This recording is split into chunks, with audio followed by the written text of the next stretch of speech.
حضرت حسین سے بڑھ کر اعلیٰ مرتبہ رکھنے والے حضرت ابو بکر کی وفات ہوئی، اللہ کے نبی صلی اللہ علیہ وسلم کی وفات ہو گئی، مگر اس دن کو بھی ہماری امت جو نا ماتم کا دن نہیں قرار دیتی ہے،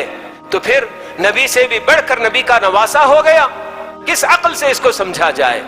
اور بھی بڑے بڑے صحابہ، حضرت عمر کی شہادت ہوئی، حضرت عثمان کی شہادت ہوئی، خود حضرت علی رضی اللہ تعالیٰ عنہ کی شہادت ہوئی، مگر ان سب دنوں کو اس طرح کو کوئی ماتم کا دن تو نہیں قرار دیا جاتا۔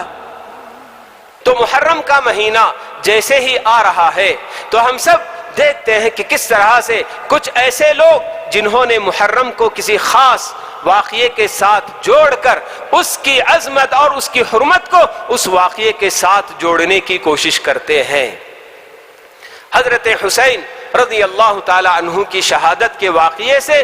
محرم کے مہینے کو جوڑ کر یہ جو نا مسلمانوں کے سامنے باور کرانا چاہتے ہیں کہ محرم کا مہینہ اس کی عظمت اور اس کی حرمت اسی واقعے سے جڑی ہوئی ہے۔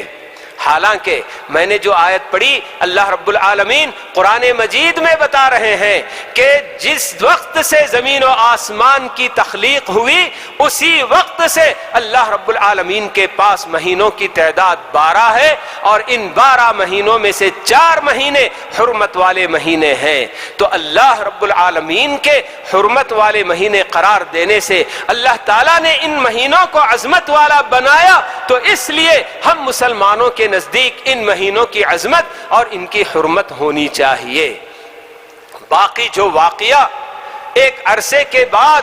بالکل یوں سمجھ لیجئے کہ اگر کہا جائے قیامت کے قریب، کیونکہ اللہ کے نبی صلی اللہ علیہ وسلم نے ہمیں یہ بات بتائی ہے کہ بعثت انا والساعۃ کہاتین کہہ کر آپ کی اپنی بعثت خود بھی قیامت کے قریب واقع ہونے کی جو نشانیوں میں سے ایک نشانی ہے۔ تو کب سے اللہ تعالیٰ نے زمین و آسمان کی تخلیق کی اور اس وقت سے برابر یہ مہینہ حرمت والا مہینہ چلا آ رہا ہے، اور اب آخری ایام میں یہ واقعہ اگر پیش آ گیا تو اس کی وجہ سے اس مہینے کی حرمت اس کے ساتھ جوڑنا بالکل بھی غیر معقول سی بات ہے۔ اور ویسے بھی ہمارے اپنے دین میں کسی انسان کی، چاہے وہ کتنا بڑا کیوں نہ ہو، اس کی وفات یا اس کی حیات، ان سب سے کسی چیز کا کوئی واسطہ نہیں ہوتا۔ پیارے نبی صلی اللہ علیہ وسلم کے زمانے میں جب آپ کے فرزند ابراہیم کی وفات پر سورج گرہن کا واقعہ پیش آ گیا تھا یا چاند گرہن کا، اور صحابہ یہ کہنے لگے آپس میں کہ یہ اللہ کے نبی کے فرزند کے انتقال کی وجہ سے اس طرح کا واقعہ پیش آ گیا، تو اللہ کے نبی صلی اللہ علیہ وسلم نے اس کی تردید کی اور فرمایا کہ اس طرح کے حالات یا یہ جو بھی یہ چیز ہے یہ اللہ رب العالمین کی ایک نشانی ہے، اور یہ اس کا تعلق کسی کی حیات یا کسی کی موت سے بالکل بھی نہیں ہے۔ تو ویسے ہی ہمارے اپنے پاس اگر حضرت حسین کی شہادت اس مہینے میں پیش آ بھی گئی تو اس کی وجہ سے ہم اسلام کی وہ ساری تعلیمات بھلا دیں کہ جن میں ہمیں یہ کہا گیا کہ کسی بھی مسلمان کے لیے کسی کی وفات پر یعنی ماتم کرنا ایک دن کے لیے بھی جائز نہیں ہے۔ ہاں، عورتوں کے لیے بس 3 دن کی اجازت دی گئی کہ وہ بس اپنے جو کیا ہے زیب و زینت سنگھار وغیرہ کیے بغیر 3 دن کی مدت جو نا ان کے لیے اجازت دی گئی، اور بیوی کے لیے 4 مہینے 10 دن کی اجازت دی گئی کہ اس کے شوہر کی وفات پر وہ عدت گزارے گی۔ لیکن کسی بھی مرد کے لیے ایک لمحے کے لیے بھی ہاں غم ہو سکتا ہے، اس کی آنکھوں سے آنسو بھی بہہ سکتے ہیں۔ خود اللہ کے نبی صلی اللہ علیہ وسلم کی آنکھوں سے صحابہ نے آنسو بہتے ہوئے دیکھا ابراہیم رضی اللہ تعالی عنہ کی وفات پر، تو اس وقت صحابہ نے پوچھا بھی اللہ کے رسول کیا آپ کی اپنی جو نا آنکھوں سے بھی آنسو نکل رہے ہیں؟ آپ نے بتایا کہ ہاں یہ جو نا ایسا موقع ہے کہ اس میں یقیناً جو نا آنسو نکل سکتے ہیں، تو آنسو نکلنا یہ کوئی عیب کی بات نہیں ہے۔ لیکن 1400 سال 1450 سال پہلے کسی کی وفات ہو گئی اور آج بھی آپ اس کی وفات پر ماتم کرتے رہیں اور واویلا کرتے رہیں، اور اس کے علاوہ دیگر اور بڑے بڑے صحابہ کبار صحابہ کے ان سب کے لیے سب و شتم کا یہ کام کرتے رہیں، گالیاں ان کو دیتے رہیں، تو اس کا اسلام سے کیا تعلق ہے؟ تو یہ محرم کا مہینہ تو اس مہینے کی حرمت ہمیں اللہ تعالیٰ نے بتائی ہے۔ اس کے علاوہ پیارے نبی علیہ الصلاۃ والسلام نے ہمیں اس مہینے کے تعلق سے بتایا کہ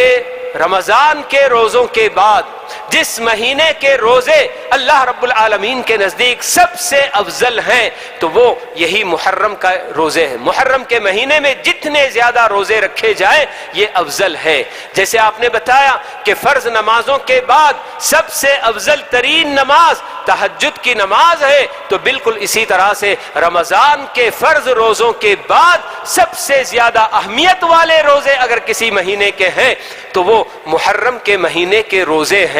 تو ہمیں کثرت سے روزہ رکھنا یہ تو ہم کو بتایا گیا، اور اس میں بھی بالخصوص جو عاشورے کے روزے کی فضیلت بھی ہم کو بتائی گئی، تو اس سے بڑھ کر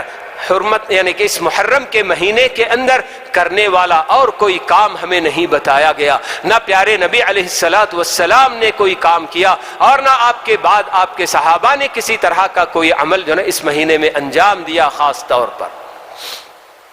تو پھر یہ واقعہ اگرچہ کہ پیش آ گیا تو اس واقعے کو اس یعنی مہینے کی حرمت کے ساتھ جوڑنے کی جو کوشش کی جاتی ہے، اور یہ سمجھایا جاتا ہے کہ محرم اس لیے محترم ہے کہ اس کے اندر حضرت حسین رضی اللہ تعالیٰ عنہ کی شہادت کا واقعہ پیش آ گیا، تو اس سے کوئی اس کا تعلق نہیں ہے۔ حضرت حسین سے بڑھ کر اعلیٰ مرتبہ رکھنے والے حضرت ابو بکر کی وفات ہوئی، اللہ کے نبی صلی اللہ علیہ وسلم کی وفات ہو گئی، مگر اس دن کو بھی ہماری امت جو ہے ماتم کا دن نہیں قرار دیتی ہے۔ تو پھر نبی سے بھی بڑھ کر نبی کا نواسہ ہو گیا،